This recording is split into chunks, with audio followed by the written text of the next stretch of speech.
Hello students, welcome to sleepy classes. आइए discuss करते हैं GS4 मेंस का एक सवाल। Is it possible to impose a universal code of ethics across the globe? What would the challenges be in doing सो?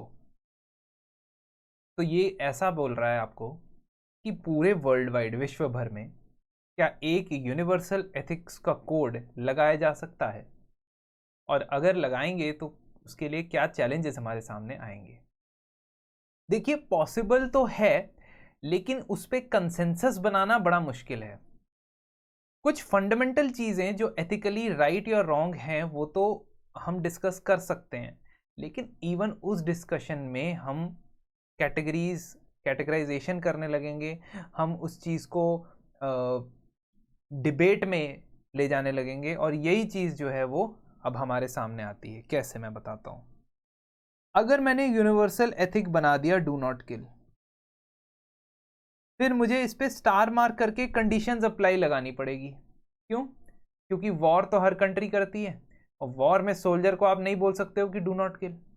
ठीक है, तो मैं ये यूनिवर्सल प्रिंसिपल या एथिक लगा नहीं सकता पूरे ग्लोब के ऊपर। फिर मैं और आगे बढ़ता हूँ। क्या मैं ऐसा यूनिवर्सल प्रिंसिपल लगा सकता हूँ, डू नॉट किल एनिमल्स? नहीं लगा सकता ना, क्योंकि फिशिंग, हंटिंग कम्युनिटीज जो हैं वो इसी पे डिपेंडेंट है कि वो एनिमल्स को मारते हैं। ठीक है, क्या मैं ऐसा यूनिवर्सल प्रिंसिपल लगा सकता हूं कि नेवर लाई, झूठ नहीं बोलना कभी? लगा सकता हूं, बट एनफोर्स कौन करेगा उसको? Who will enforce it? ठीक है, then I move towards more practical code of ethics. मैं आपको ये बताऊं कि हाँ, मैं ह्यूमन राइट्स का एक चार्टर बना सकता हूं, बनाया भी हुआ है यूनाइटेड नेशंस का ह्यूमन राइट्स डिक्लेरेशन। क्या मैं जिनीवा कन्वेंशन जैसा यूनिवर्सल कोड बना सकता हूं जिसमें मैं ये कहता हूं कि प्रिजनर्स ऑफ वॉर के साथ कैसे डील करना चाहिए? बना सकता हूं, बनाया हुआ है जिनीवा कन्वेंशन, वियना कन्वेंशन।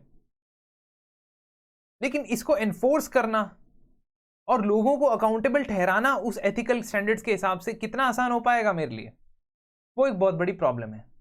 इसीलिए हम यूनिवर्सल कोड ऑफ एथिक्स के लिए जाएंगे ही नहीं, to be very honest. So universal code of ethics would be like a moral constitution which is articulated as a set of ethical principles acceptable to all.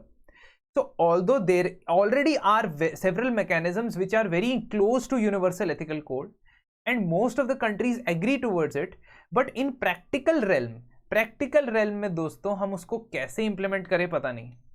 अब universal code would help establish a shared way और means of reaching a consensus. अब बता रहे हैं universal code के फायदे क्या क्या होंगे।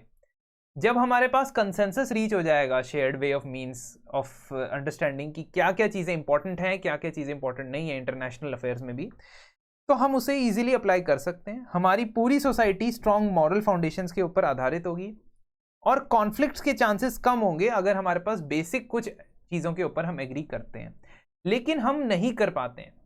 It could ensure peace, dialogue, protection of human rights, respect for diversity. So this is a kind of utopia जो आप अपने आंसर में बिल्ड करोगे, क्योंकि आपने ये बताना है कि भाई ये सब नहीं हो पाएगा।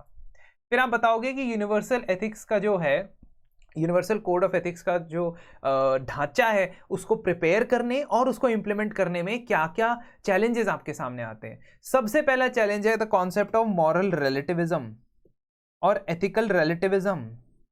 मॉरल रिलेटिविज्म और ethical relativism says that her society के अंदर कुछ ना कुछ चीज़ें उनके हिसाब से, उनके नॉर्म्स, वैल्यूज, ट्रेडिशंस के हिसाब से एथिकली करेक्ट होती हैं और कुछ नहीं होती हैं। तो आप कैसे यूनिवर्सलाइज कर सकते हो कुछ चीज़ों को? हाँ, आप बेसिक मिनिमम चीज़ों को यूनिवर्सलाइज करने की कोशिश कर सकते हो, लेकिन मैं आपको बताऊं तो बेसिक मिनिमम चीज़ों के ऊपर भी सोसाइटीज एग्री नहीं करती हैं कई बार। फॉर एग्जाम्पल, मैंने वेजिटेरियन या नॉन वेजिटेरियनिज्म की बात की, या किलिंग ह्यूमन एनिमल्स या नॉट किलिंग एनिमल्स की बात की, तो ये तो बहुत बेसिक चीज़ें हैं और इन पे भी डिसएग्रीमेंट ही माना जाता है। So it may be a necessity in some countries, like eating animal flesh may be a necessity in Japan. अब whaling का ही कॉन्सेप्ट देख लो। आप इसको एनफोर्स कैसे करवा सकते हो जब वहां के लोग के ट्रेडिशनल एस्पेक्ट्स या ट्रेडिशनल बिलीफ्स यही कहते हैं कि भाई देखो, इन सब चीज़ों में, इन सब मैटर्स के अंदर हम अपने ट्रेडिशंस को मानते हैं एज एथिकल गाइडेंस, लेकिन आप हमें बता रहे हो कि आप अपने एथिकल स्टैंडर्ड्स चेंज कर दो। तो दोस्तों, एथिकल कोड को इम्पोज करने में यूनिवर्सली ये प्रॉब्लम्स आएंगी।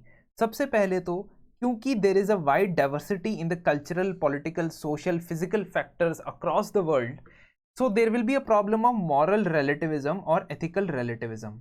मॉरल रिलेटिविज्म ये कहता है कि according to the society and the culture, norms and values of that culture will change, and वो एथिकल प्रिंसिपल्स या गाइडलाइंस भी उसी कल्चर के आधार पे बनाएगा। For example, animal flesh consume करना काफ़ी सारे कल्चर्स में सेक्रेड भी माना जाता है और उसको highest degree of ethical importance दी जाती है। ट्राइबल कल्चर की बात करें या जापान में वेलिंग का जो कल्चर है, वेल्स का जो शिकार किया जाता है, और कई सारे कल्चर्स में वेजिटेरियनिज्म एक बहुत ही इंपॉर्टेंट एथिकल कॉन्सेप्ट माना जाता है। तो आप ये चीज़ें जो हैं, ये मैं एग्जाम्पल दे रहा हूँ, बट क्योंकि हर एक सोसाइटी एथिक्स को अलग नज़रिए से देखती है, तो अब यूनिवर्सल कोड लगाएंगे कैसे, ये थोड़ा सा सोचने वाली बात है। अब reaching consensus on certain global issues like climate change, terrorism is still elusive. कैसे? अब क्लाइमेट चेंज के ऊपर हम देखते हैं कि कितने सालों से डिबेट चल रही है और अभी भी डेवलप्ड कंट्रीज और डेवलपिंग कंट्रीज का स्टांस अलग अलग आ रहा है। टेररिज्म को या आतंकवाद को डिफाइन करने के लिए यूनिवर्सल कन्वेंशन आप नहीं बना पा रहे हो, तो ऐसी बेसिक चीज़ों के ऊपर जब एग्रीमेंट नहीं हो रहा है, तो फिर यूनिवर्सल कोड ऑफ एथिक्स के ऊपर कैसे एग्रीमेंट हो जाएगा? तो ये थोड़ा सा प्रैग्मेटिकली करेक्ट नहीं लग रहा है। तीसरा, अगर universal code of ethics finalize हो भी जाता है, तो उसको अकाउंटेबिलिटी कौन करेगा, यानी उसको एनफोर्स कौन करेगा, वो चीज़ भी हमने देखनी पड़ेगी। चौथा, different countries operate in different times और स्टेजेस ऑफ डेवलपमेंट। कुछ कंट्रीज डेवलपिंग है, कुछ कंट्रीज डेवलप हो चुकी हैं, कुछ कंट्रीज की डेमोग्राफी या पॉपुलेशन जो है वो ग्रो कर रही है, कुछ कंट्रीज की डिक्लाइन कर रही है। अब ये सारी चीज़ों को ध्यान में रखते हुए ही हम ये देख सकते हैं कि एथिकली क्या चीज़ें सही होंगी, क्या नहीं होंगी। यूनिवर्सल कोड उसमें काम नहीं आएगा। और यही इसी से जुड़ा पांचवा पॉइंट है कि one size fits all approach कभी भी काम नहीं आता है। हाँ, ऑल्दो वी एग्री कि हर एक धर्म में, हर एक रिलीजन में, हर एक लॉ में, हर एक रूल में कोई ना कोई बेसिक फंडामेंटल प्रिंसिपल जरूर होते हैं, लेकिन अगर आप उस कोड ऑफ एथिक्स को बनाएंगे भी, तो उसको इंप्लीमेंट करना और उसको अकाउंटेबल ठहराना, ये दो बहुत बड़े बड़े चैलेंजेस हैं। फिर फिलॉसफिकल चैलेंज अगर मैं आपको बताऊं, या आइडियोलॉजिकल चैलेंज इसको प्रोवाइड करता है मार्क्स और एंजल्स, जो ये कहते हैं कि there can be no universal code of ethics. Marx और Engels, as you must know, communism के प्रोपाउंडर्स थे और उनकी फिलॉसफी समाजवाद या कम्युनिज्म के ऊपर रिलेटेड है। So because all ethics and philosophy are relative to the economic situation of the society. अगर कैपिटलिस्ट सोसाइटी है तो कैपिटलिस्ट एथिक्स अलग होंगे, अगर कम्युनिस्ट सोसाइटी है कम्युनिस्ट एथिक्स अलग होंगे। कैपिटलिस्ट सोसाइटी में वेल्थ जनरेशन को माना जाएगा कि बहुत अच्छा काम कर रहा है, एथिकल काम कर रहा है, जबकि कम्युनिस्ट सोसाइटी में वेल्थ अक्यूमुलेशन या जनरेशन को या प्राइवेट प्रॉपर्टी को गलत माना जाएगा। इस हिसाब से आप कभी बना ही नहीं सकते यूनिवर्सल कोड ऑफ कंडक्ट। यही मार्क्स और एंजल्स साहब कह रहे हैं। आखिर में आप ये कंक्लूड करोगे कि देखिए, ज़रूरत तो है किसी तरीके की मॉरल कोड ऑफ कंडक्ट की, नॉर्मेटिव कोड ऑफ कंडक्ट की, और कहीं उसके आसपास की एग्जांपल्स भी हमें पता है। फॉर एग्जांपल हमें पता है जेनीवा कन्वेंशन है, फॉर एग्जांपल हमें पता है UN declaration of human rights है, फॉर एग्जांपल हमें पता है यूएन रेफ्यूजी कन्वेंशन है, बट ये सारी चीज़ें अभी भी यूनिवर्सली अप्लाई नहीं हो पा रही हैं, यूनिवर्सली इनको इन्फोर्स करने के लिए मैकेनिज्म नहीं है। तो आपको एथिकल स्टैंडर्ड के साथ साथ एनफोर्समेंट मैकेनिज्म के ऊपर कंसेंसस बनाना होगा, जो प्रैक्टिकली थोड़ा मुश्किल नज़र आता है।